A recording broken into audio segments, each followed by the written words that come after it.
Actu sur Radio Victoire. Actualité, débat, intervention par téléphone. C'est tous les jours à partir de 7h. Sur la fréquence magique, la 87.3 FM. Audi Actu. Audi Actu, vous y êtes, nous y sommes, messieurs et dames. Vous êtes bien évidemment en direct sur votre radio Victoire FM, la 96.3, également reçu en direct sur le www.radiovictoire.fm. Ce vendredi 25 mai 2018, notre invité, c'est un homme de Dieu, mais il est également responsable d'un mouvement politique. Il s'agit du pasteur Johannes Bavon. Pasteur, encore une fois, bonjour. Rebonjour. Voilà, vous êtes secrétaire par intérim du phare. Entendez par là, messieurs et dames, Front des architectes de la République. Alors, pourquoi avoir pensé créer ce mouvement politique, pasteur? Bon, personnellement, ce mouvement n'a pas été ma création. Oui, je l'ai intégré aussi lorsqu'on m'a fait appel.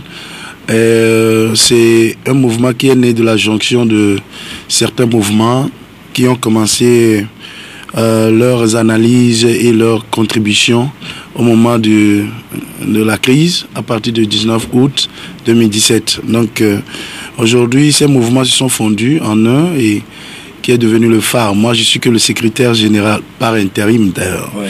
Donc, et c'est là, je les ai joints parce que ils ont eu à voir mes analyses politiques, ils ont vu que mes analyses vont dans le même sens que leur idéologie. Et c'est en cela qu'ils m'ont fait appel et j'ai été d'accord parce qu'ils prônent des idéologies qui sont constructives. Voilà, ils prônent les idéologies qui sont constructives. Et quelles sont ces idéologies?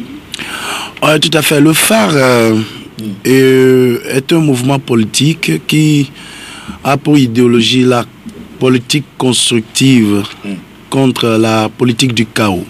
Qu'est-ce que cela signifie? La politique du chaos, c'est la politique que nous avons connue depuis plusieurs décennies.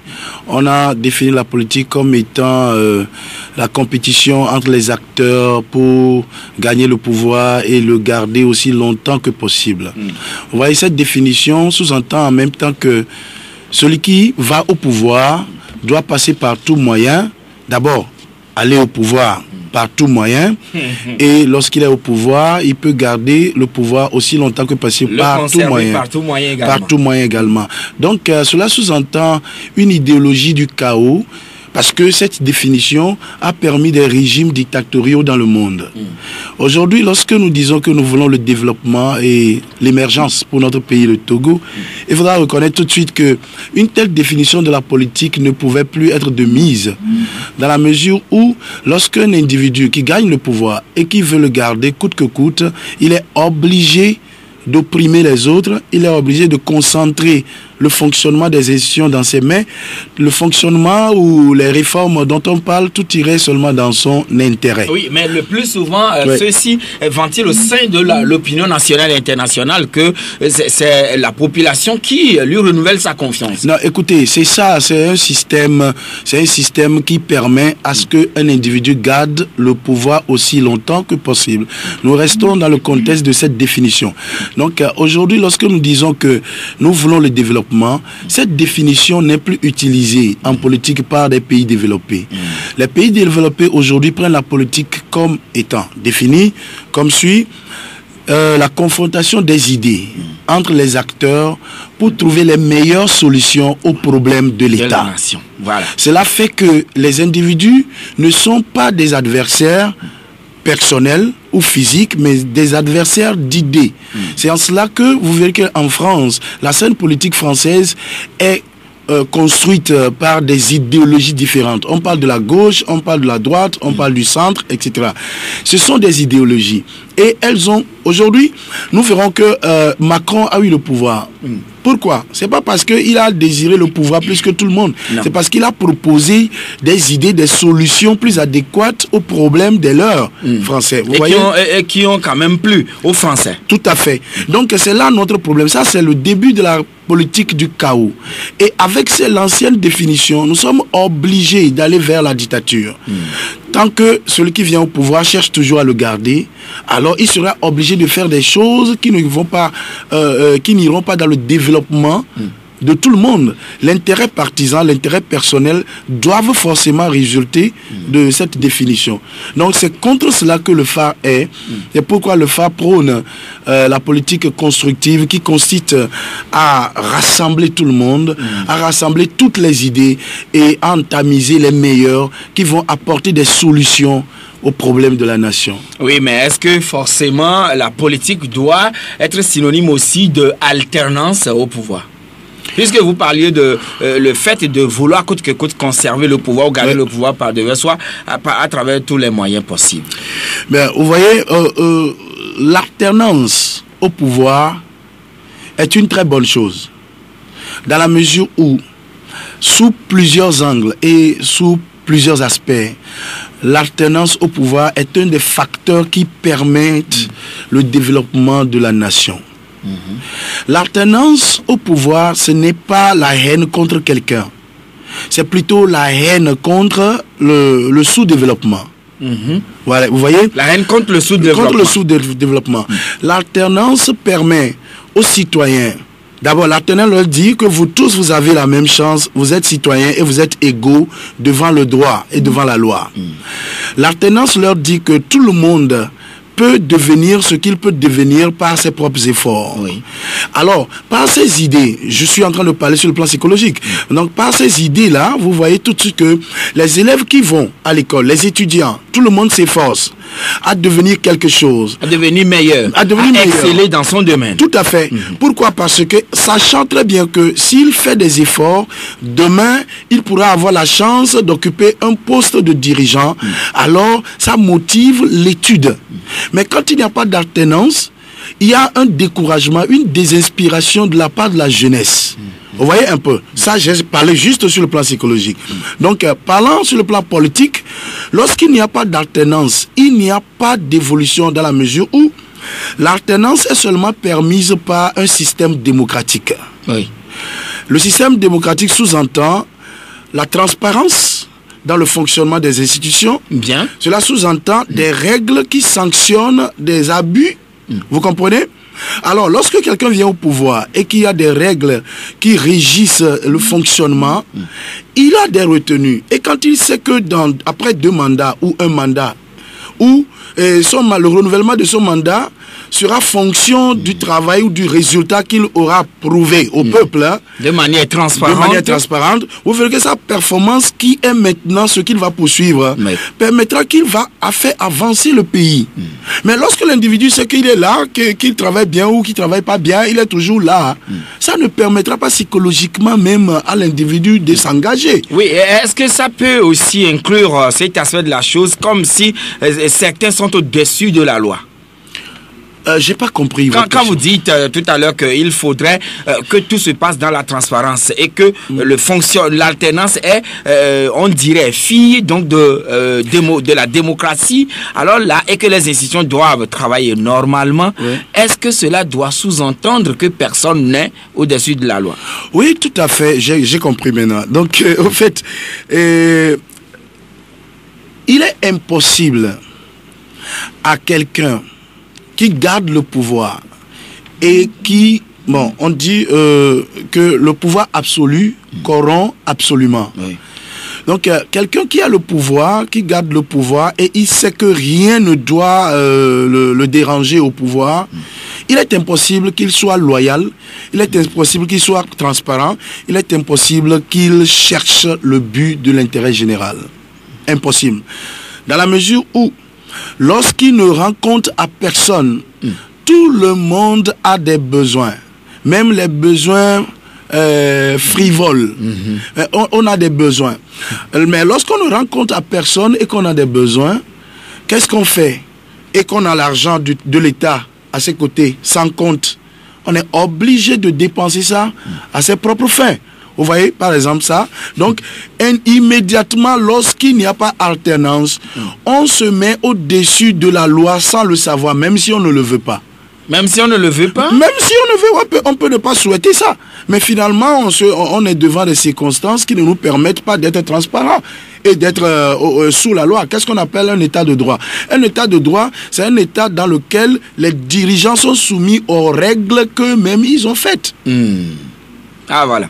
Oui, mais quand même, passeur, avant de revenir un peu dans le cas Togo, vous suivez l'actualité internationale. Hier, véritablement, tout le monde entier était surpris. Là, nous sommes sur le plan international que Donald Trump, par le biais d'un courrier, ait annulé sa rencontre sur un terrain neutre, notamment le Singapour, avec Kim Jong-un de la Corée du Nord. Oui. Vous aussi, est-ce que cela vous a surpris? Personnellement, cela ne m'a pas surpris parce que lorsque cette rencontre a été annoncée, Oui. il y a de cela 2 semaines, bon, ils en parlaient depuis, avant le changement du secrétaire d'État américain. Donc, lorsque cette rencontre a été annoncée, moi je savais pertinemment, sur le plan analytique, géopolitique, je savais pertinemment que ça n'aurait pas lieu brusquement comme ça. Ah bon? Ça ne peut pas avoir lieu brusquement comme ça. Depuis plus de 60 ans maintenant, la Corée du Nord et les États-Unis étaient toujours dans cette guerre froide de missiles à cause du système politique de la Corée du Nord, qui est communiste. Et la Corée du Nord dans le monde entier n'a pour partenaire que la Chine. Oui. Ok. Le problème ici, c'est que si Donald Trump se lève et dit qu'il veut faire la rencontre avec la Corée du Nord, ce n'est pas une chose à faire aussi facilement que ça. Parce qu'il doit garder son électorat. La Corée du Nord a été peinte pendant plusieurs années aux États-Unis comme étant le diable du monde. Oui. Et si Donald Trump veut rencontrer cette personne au Singapour aujourd'hui, qu'est-ce que l'électorat serait en train de penser? C'est pourquoi, même si ça aura lieu, il faudrait jouer un peu au dilatoire. Il faudrait jouer un peu au dilatoire. Oui, ça pourrait avoir lieu, mais ça n'aura pas lieu en même temps, immédiatement. Parce qu'aucun diplomate avisé ne pourra faire ce pas brusquement, un parachutage d'un lieu à son opposé, dire une chose et faire son contraire brusquement comme ça. Ça ne se fait pas comme ça. Oui, mais quand même, il faut voir, Donald Trump a quand même balisé le terrain jusqu'à ce que les deux chefs d'État de la Corée du Nord et de la Corée du Sud se soient rencontrés quand même sur la limite donc des deux pays. Bien entendu, c'est vrai, mais on est en politique. Oui. Et quand on est en politique, la réelle politique, c'est ça qui gouverne la politique. La réelle politique, c'est ce qui se fait en dessous et que tout le monde ne voit pas. Il y a beaucoup de facteurs aujourd'hui que moi je ne saurais expliquer ici. Mais est-ce que vous savez que parfois les conflits entre les pays déterminent aussi le marché? Oui. Le marché à New York, Wall Street. Vous comprenez? Oui. Ok. Bon, ça, je vais donner juste un petit facteur de réelle politique. Généralement, dans un conflit ouvert ou que ce soit un conflit non ouvert, il y a toujours des tractations commerciales. Bien. Voilà. Et vous voyez que lorsqu'il a été annoncé qu'il y aura rencontre entre Donald Trump et Kim Jong-un, sûrement les marchés ont pris une certaine tendance. Oui. Cette tendance-là, il faudra rapidement casser ça. Bon, donc, quand ils ont cassé ça, le marché a eu un vote-face en tendance. Bon, ça aussi, c'est un facteur qui peut jouer, qui peut empêcher Donald Trump d'agir en même temps. Parce que lui-même, c'est un businessman. Il ne faut pas l'oublier. Mais est-il que la Corée du Nord est en train de faire des efforts pour rentrer sur la scène internationale. Et détruit déjà ces bases d'armement nucléaire. Tout à fait. Donc c'est aussi un grand honneur, c'est un signe de campagne pour Donald Trump. Vous savez qu'il va avoir un deuxième mandat qu'il est en train de chercher. Mais là, ce sera trop tôt. S'il arrive à gagner la Corée du Nord, maintenant, ça n'aura plus assez d'impact pendant les campagnes à venir. Donc, il peut jouer au dilatoire jusqu'à gagner ça au moment opportun. Ouais, la situation, c'est comme ça que... Donc, les deux seraient en train de jouer au dilatoire. Mais quand même, apparemment, c'est comme si la Corée du Nord, sans prendre la décision bien, aujourd'hui, la position américaine au sérieux. Et voyez-vous, dès lors que Donald Trump a annoncé l'annulation donc de cette rencontre, Kim Jong-un n'a pas du tout frémi, mais plutôt, il a fait quoi? Il est parti, il a annoncé que le dialogue se poursuit avec la Corée du Sud. Ouais, lui dit que le dialogue se poursuit. Bien sûr, ils ont commencé ça bien avant les États-Unis. Ils ont commencé avec le nouveau président qui est venu en Corée du Sud. Bon, de toute façon, ce n'est pas que ce dialogue n'aura pas lieu, ça aura bien lieu. Je vous dis, entre les États-Unis et la Corée du Nord, ça aura bien lieu. Parce que, en bon analyste, en géopolitique, tout le monde verra ça clairement que ça aura lieu. Mais seulement que si ça a lieu maintenant, c'est trop tôt. C'est trop tôt pour Donald Trump. Voilà. Et donc là, il faut jouer un peu au dilatoire. Tout à fait. Oui, mais le même Donald Trump a quand même annoncé au cours de sa campagne, et c'est juste fait aujourd'hui, le 14 mai dernier, l'ambassade des États-Unis à Tel Aviv est transférée à Jérusalem. Ouais. Aujourd'hui, cela n'est pas sans conséquence. Vous êtes homme de Dieu. Ouais. C'est une décision qui doit être vue sous deux angles. L'angle politique et l'angle spirituel. Oui. C'est comme ça. Il faut le voir sous les deux angles. Bon, l'angle politique d'abord. Il y a 80 millions de personnes qui constituent la communauté religieuse, c'est-à-dire chrétienne, en Amérique, qui n'avaient pas voté pour Donald Trump parce que ils ont pris Donald Trump pour un membre du Ku Klux Klan. Oui. Ils n'avaient pas voté pour lui et ça a beaucoup pesé sur son résultat. Donald Trump aujourd'hui veut gagner cet électorat-là. Donald Trump n'a pas de lui-même demandé que la partie est de Jérusalem devienne la capitale ou bien qu'il plante son ambassade là-bas pour rien. Ce qu'il a visé politiquement, c'est les 80 millions de membres de cette communauté chrétienne américaine. La preuve, quand il a fait ça, tous les chrétiens qui sont en Afrique, qui sont partout, tout le monde a commencé par clamer Donald Trump. Parce qu'il y a des prophéties qui ont dit que Jérusalem deviendra la capitale. Ok. Maintenant, il faut comprendre la chose. Jérusalem a toujours été la capitale d'Israël. Oui. Lorsqu'Israël a été fondé en 1949, Jérusalem, la partie ouest, a toujours été la capitale d'Israël. Et c'est Tel Aviv qui est la capitale économique. Mais la partie est de Jérusalem a été annexée par la Cisjordanie. Oui. Et c'est là où les Palestiniens sont en train de chercher à prendre comme territoire pour leur État. Vous comprenez le problème? Puisqu'ils ont quand même des représentations, je dirais, Voilà. religieuses Oui. à ce niveau, notamment le Dôme du Rocher. Tout à fait, tout à fait.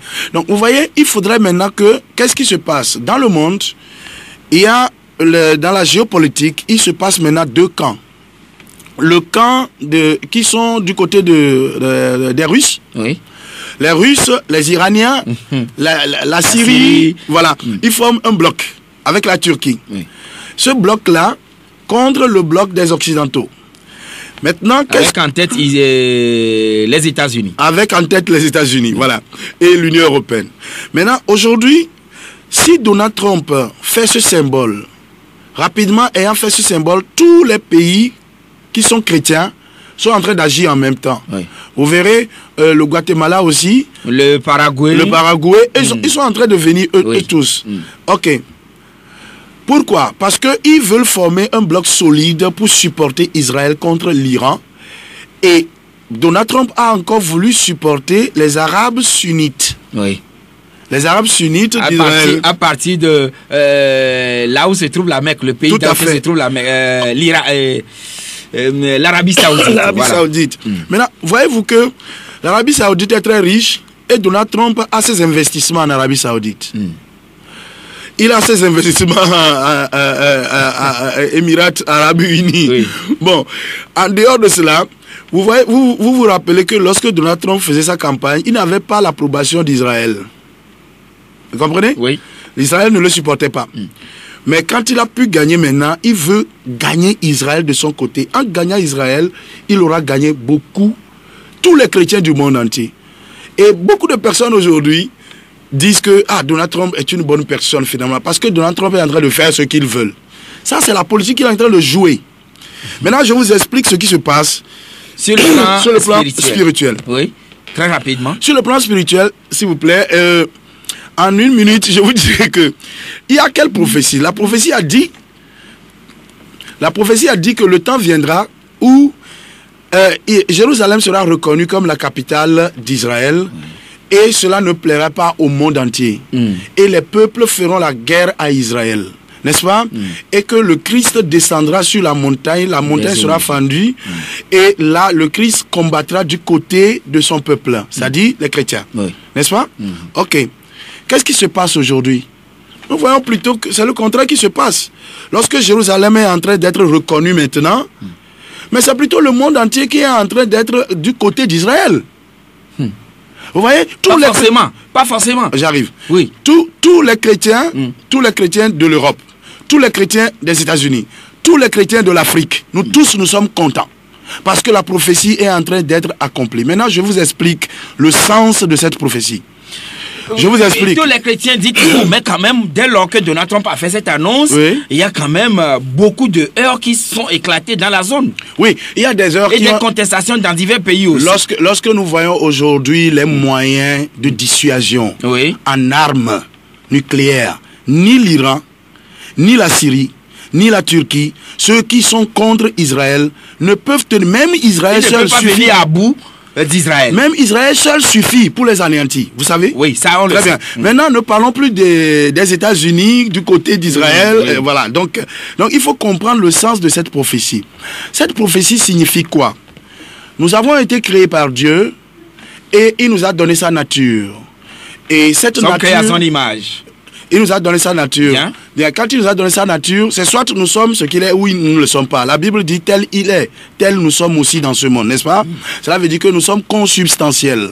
Mais maintenant, lorsque l'homme a chuté, il y a la conscience de l'homme qui a cru que l'homme n'est plus Dieu. Il a dit dans Psaume 82, je vous ai dit, vous êtes des dieux, vous êtes tous des fils du Très-Haut. Donc être fils, ça veut dire avoir la paternité de celui qui nous a engendrés. Donc c'est pas que nous sommes à son image, nous sommes selon son être et sa nature. C'est ce que le psaume a dit. Mais maintenant, notre conscience ayant chuté, nous avons eu le mental réprouvé. Romains 1, à partir du verset 16. Nous avons le mental réprouvé. Nous croyons que nous sommes différents, nous sommes des ennemis. Dieu n'est plus notre être. Cette partie-là doit maintenant être guérie par le Saint-Esprit et joint à notre être réel qui est l'Esprit de Dieu que nous sommes. Donc Jérusalem dont on parle, ce n'est pas un territoire physique. Dans Apocalypse 21, verset 4, il dit que j'ai vu un nouveau ciel descendu, voilà, et une nouvelle terre. Et là, il a dit que, et Dieu lui-même dit qu'il habite en eux. Là, il n'y aura plus de place de doute. Aujourd'hui, nous sommes toujours séparés avec notre nature. Lorsqu'on vous dit, allez ressusciter quelqu'un aujourd'hui, vous n'allez pas le croire parce qu'il y a une partie de vous qui n'accepte plus que vous avez ce pouvoir-là. Donc, c'est la jonction de ces deux parties qu'on appelle la jonction de Jérusalem. La nouvelle Jérusalem dont on parle, c'est notre nature divine. Ce n'est pas un territoire physique. Là, ça devient maintenant théologique et nous c'est mon explication spirituelle. Et nous aurons deux occasions de pouvoir y revenir. Maintenant, pasteur, vous êtes secrétaire par intérim du phare. Alors, comment expliquez-vous, en tout cas, quelle lecture faites-vous de la situation politique actuelle dans notre pays, le Togo, notamment la stagnation au niveau du dialogue? Oui, c'est une situation un peu scandaleuse, dans la mesure où nous avons commencé les contestations. Nous étions tous dans les contestations. Pour quel but? De renverser le système oppressionnaire, le système de corruption qui est en train de détruire le pays, le Togo. C'est un système que nous avons combattu. Nous, au niveau du phare, c'est le système que nous combattons et non des personnes. C'est ça la politique constructive dont nous parlons. Le système que nous combattons, c'est ce système de corruption où il n'y a pas de transparence, où il n'y a pas de compte à rendre à qui que ce soit. La redevabilité. Personne n'est redevable à qui que ce soit. Mais ce système n'a pas été fait par ce parti au pouvoir aujourd'hui. C'est un système qui a été hérité par ce parti. Mais il faudrait que ce parti au pouvoir se joigne à l'opposition pour mettre fin à ce système. Parce que le système est en train de les ronger aussi. Vous êtes dans Pensez-vous ? Je le pense clairement et j'assume ma parole. Dans le parti uni, vous constatez que ce système fait que des gens sont en conflit interne entre eux-mêmes. Tout le monde cherche à plaire au prince. Tout le monde est prêt à assassiner ou est prêt à faire du mal à l'autre, et à mettre les bâtons dans les roues de l'autre juste pour avoir sa position. Or, si nous étions dans un système démocratique, chacun occuperait son poste selon sa compétence et sa performance. Donc c'est pourquoi nous avons combattu le système. Maintenant, nous sommes arrivés à un point où on ne sait plus si on est toujours dans le cadre ou le contexte de la révolution, ou si nous sommes dans le cadre de l'accompagnement de l'ancien système vers sa pérennité. Ah bon? C'est ce qui est scandaleux. Accompagnement du système vers sa pérennité ou carrément si on est dans le cadre de changement donc de ce système. Alors pourquoi dites-vous que vous ne savez pas si on est dans le cadre de l'accompagnement de ce système vers sa pérennité? Parce qu'aujourd'hui, oui, lorsqu'on était en train de contester ce système, nous avons constaté qu'il y a certaines personnes qui ne parlaient que d'alternance.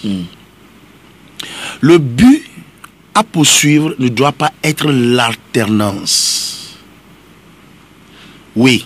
Le but à poursuivre ne doit pas être l'alternance. Le but à poursuivre ne doit pas être l'alternance. Parce que l'alternance ne doit pas être le but principal. Oui. Dans la mesure où l'alternance, ce n'est que le changement, l'interchangement entre les personnes au pouvoir. À la tête, au sommet de l'État. Au sommet de l'État. Mais l'alternance ne garantit pas le changement de situation dans le pays. Le changement de conditions de qualité de vie des citoyens dans le pays.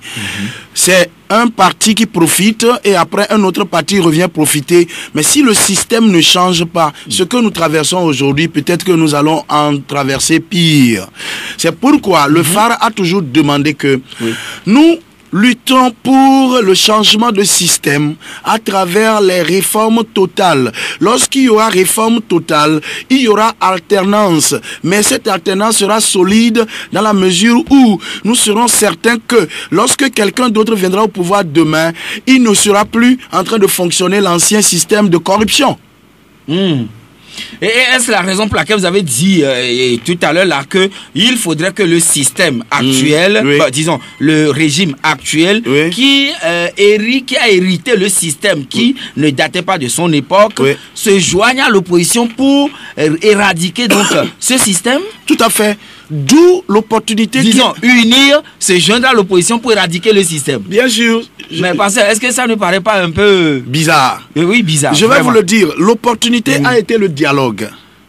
Allez-y. L'opportunité a été le dialogue. Et dans ce dialogue, c'est là où normalement on devait apporter les idées majeures pour ensemble mettre en place des réformes et des choses qui vont profiter à tout le Togo. Et nous allons revenir tout de suite, messieurs et dames, mais on marque la pause. Audi Actu. Toute l'information en temps réel sur la 96.3 Victoire FM. Retour donc en studio avec notre invité de ce matin, c'est le pasteur Bavon Johannes, qui est secrétaire par intérim du phare Front des architectes de la République. Et pasteur, vous disiez tout à l'heure que il faudrait aujourd'hui, face à l'enlisement de la situation dans notre situation politique bien sûr, dans notre pays, il faudrait que le parti au pouvoir puisse, je ne dirais pas coaliser, mais rejoignent la coalition afin qu'il essaie de mettre fin au système qui régente le pays. C'est quoi faisant concrètement? Justement, c'est l'unique solution à ce problème. En faisant quoi? Lorsque les contestations ont commencé et on a abouti au dialogue, le phare s'est réjoui dans la mesure où on a donné on a présenté des motions, on a proposé des démarches à suivre pour pouvoir sortir de la crise. Non, qu'est-ce qu'il doit faire? Ce qui doit être fait, c'est que nous demandons des réformes. Il faut que les réformes ne soient pas un simulacre de réformes, pas de parodie, mais des réformes totales, profondes. On parle de limitation de mandat, bien. Le projet de loi l'a déjà évoqué. Maintenant, il faudra ajouter la limitation de mandat dans le temps et empêcher le pouvoir à vie d'une personne. Nul, en aucun cas, ne peut faire plus de 2 mandats au pouvoir, au Togo. Très bien.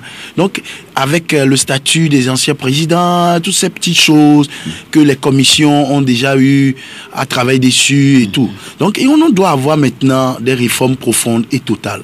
Mais pour que cela soit fait, nous avons proposé que les réformes soient faites sans règlement de compte. Sans règlement de compte. Sans règlement de compte. Parce que si nous cherchons des réformes juste pour que ceux qui sont au pouvoir quittent le pouvoir, pour qu'on leur montre de quel bois on se chauffe, les réformes ne se feront jamais. Donc c'est en cela que nous disons que s'il doit y avoir des solutions, ça doit venir des deux côtés.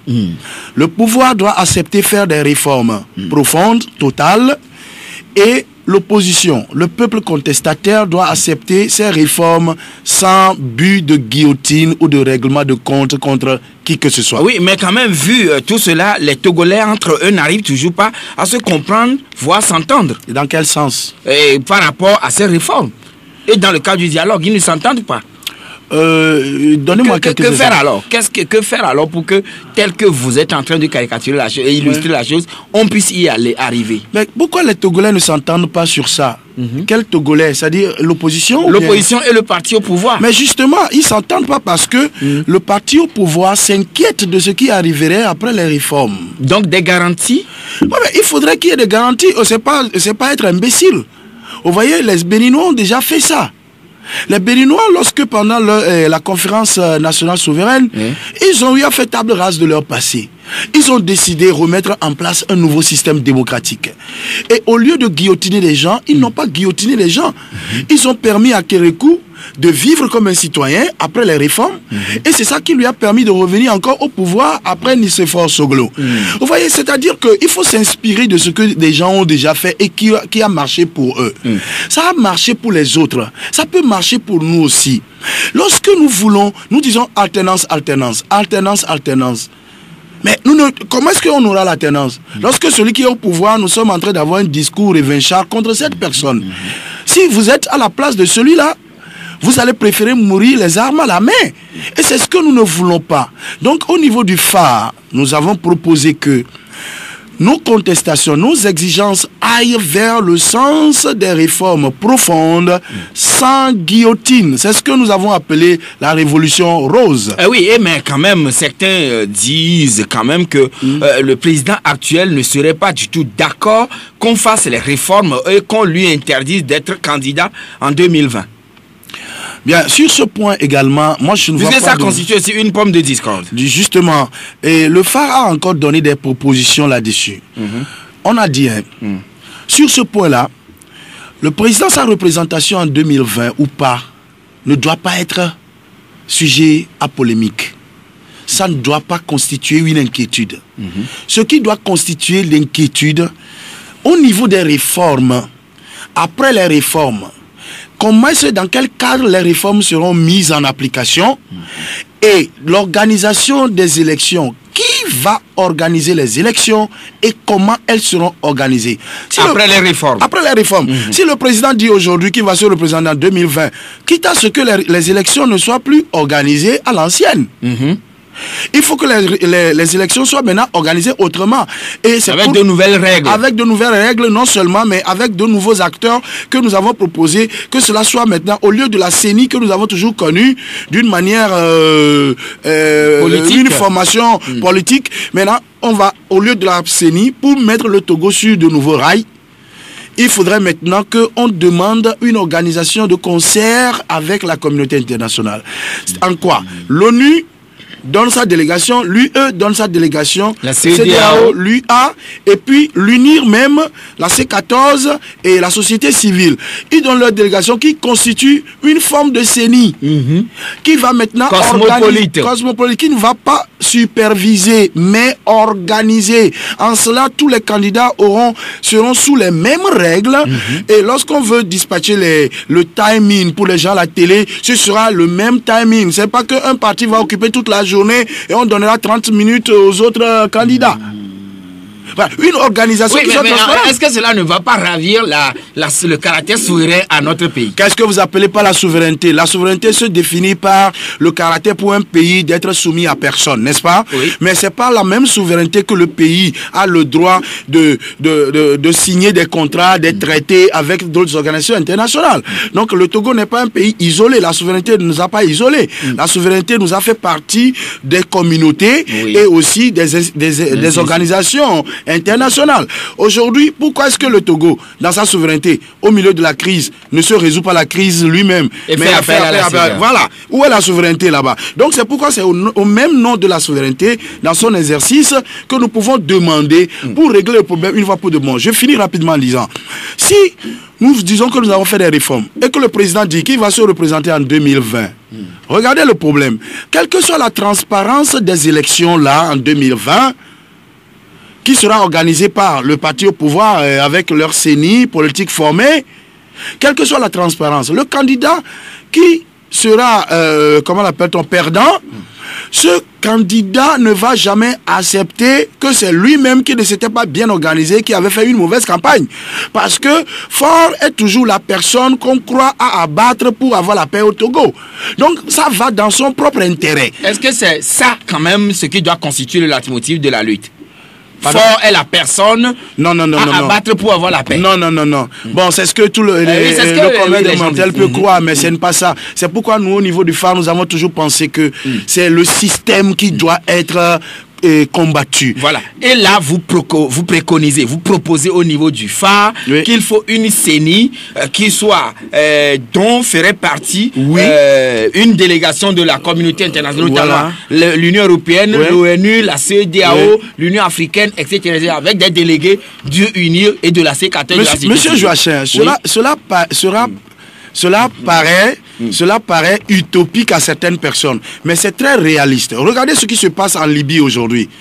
Dans le chaos dans lequel la Libye s'est plongée, qu'est-ce que la communauté internationale fait aujourd'hui? N'est-ce pas que l'ONU qui est en train d'organiser les élections là-bas? Est-ce que nous devons attendre que le... Invité. Bonjour. Moi, je voudrais savoir, est-ce que le mouvement, parce que quand je l'attends chaque temps, avant la création du phare même, il disait sur des antennes qu'il faut des hommes de Dieu et des pasteurs à l'Assemblée. Est-ce que le mouvement là, c'est un regroupement c'est un mouvement politique qui va participer aux élections ou bien comment? Secondo, lorsqu'il parle de règlement de compte que les gens ont peur qu'on va leur faire des règlements de compte, c'est pourquoi ils ne veulent pas laisser le pouvoir. Qui dit ça? Et ceux qui sont au pouvoir, depuis qu'ils sont au pouvoir là, qu'est-ce qu'eux ils ont fait pour que les gens les pardonnent? Merci beaucoup. Bien noté. Et nous allons prendre le dernier intervenant. Il s'agit de M. Kolani. Bonjour. Allô, bonjour mon frère. Oui. D'abord, il faut saluer le pasteur. C'est ce qu'il a dit. C'est très bien pour le peuple togolais. Mais il a dit quelque chose qui est important. Il a dit le parti au pouvoir n'a qu'à se joindre à l'opposition pour qu'on puisse faire les enquêtes à la Sénat. Je vais soulever ceci. Le chef de l'État lui-même, actuel, il y a eu des discours qu'il a menés de la nation, en disant que c'est une minorité qui s'accapare, en disant encore qu'il y a surpopulation. Il faisait appel à l'opposition pour qu'ils viennent ensemble dégager ce régime-là. Mais est-ce que les gens puissent se dire ça? Le pasteur n'a qu'à voir sur le plan spirituel. D'accord. Quand un chef de l'État, dans son courage, il dit ceci là. Quel est le message? Lui-même dans le régime, il est dépassé.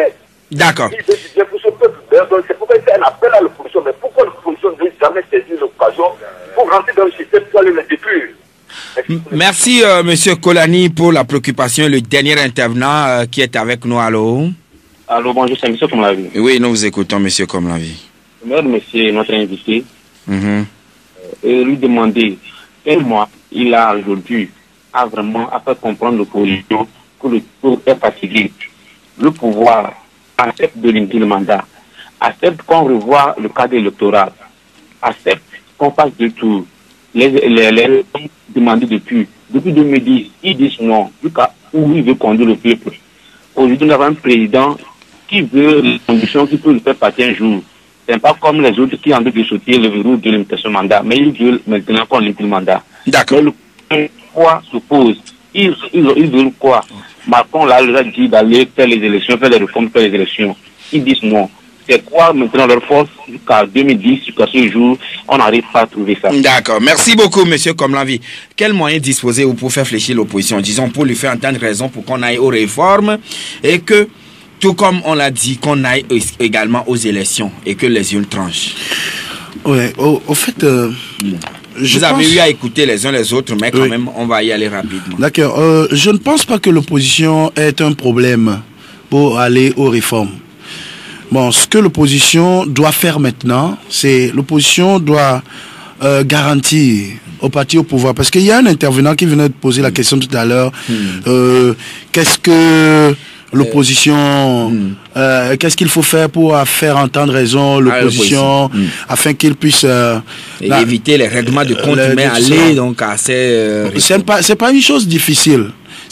Ça a été difficile jusqu'alors parce que nous étions tous dans une logique de gagnant-perdant. Ok? La politique togolaise a été jonchée par cette conscience collective. C'est toujours eux contre nous ou nous contre eux. Et s'il doit y avoir un changement, ça doit être en notre faveur contre eux. Hein? Donc maintenant, avec notre mouvement, est en train de faire un grand travail, dans la mesure où tout ce que nous disons, les gens écoutent. Nous envoyons nos motions, nos propositions à l'opposition, à la présidence et aux institutions internationales, permettant ce que, avec nos petites idées, on puisse contribuer à leurs décisions à leur niveau. Bon, aujourd'hui, je pense que l'opposition nous a écoutés largement. Parce qu'il y a beaucoup de personnes qui sont en train de changer de langage, les langages de contestation. Nous contre eux, voilà. Nous on vient, on chasse. Cela est en train de changer un peu. Donc je pense que l'opposition n'aura pas de problème à venir sur ce bon sentiment. Est-ce que le FA ira aux élections? Non, nous ne sommes pas encore prêts pour cela. Parce que nous ne sommes pas une formation qui vise une position élective. C'est une crise qui nous a fait venir sur la scène politique et c'est la résolution de la crise que nous cherchons. Aller aux élections maintenant, bon... Tel que le groupe des centristes le propose? Monsieur Joachim, il y a un problème là-bas. Hein? Si des gens disent qu'on doit aller aux élections maintenant, avec quel cadre, quelle organisation? Vous voyez le problème? Est-ce que c'est dans le cadre de la révolution, la fin du système, ou bien c'est l'accompagnement du système pour reconforter l'ancien système? Si nous disons aujourd'hui que nous devons aller aux élections, sans que le cadre électoral ne soit assaini proprement et sans que l'organisation des élections ne soit garantie dans sa transparence, alors cela veut dire que nous voulons réconforter l'ancien système et nous n'avons même pas aidé le président de la République, dans la mesure où un intervenant disait tout à l'heure que le président a tendu la main à l'opposition. Il est dans la situation de pouvoir limiter le mandat. Il y a voilà, une minorité qui s'accapare de la richesse du pays. Donc c'est une main tendue. Alors comment est-ce que nous allons maintenant saisir cette main tendue là et aider ce président lorsque nous l'accompagnons encore dans ce processus électoral sans que nous ne forcions la main des choses pour que les réformes soient faites? Alors, pasteur, oui. Est-ce que demain il fera beau? Bien sûr, tant que l'Éternel est sur le trône, ça ira. Merci, pasteur. C'est moi qui vous remercie. Merci. Ça a été un plaisir. Voilà, c'est fini pour aujourd'hui. Merci, mesdames, vous tous qui nous avez reçus chez vous, partout ailleurs, également sur le www. Même si vous n'avez pas encore l'application qui permet d'écouter Victoire FM en direct partout où vous êtes, n'hésitez pas à faire signe quand même, à appeler le 22 21 80 99 ou bien quand même à aller sur la page Facebook de la radio et vous aurez donc cette application qui vous permet également de nous écouter partout où vous êtes à travers le monde entier. Bonne journée à toutes et à tous.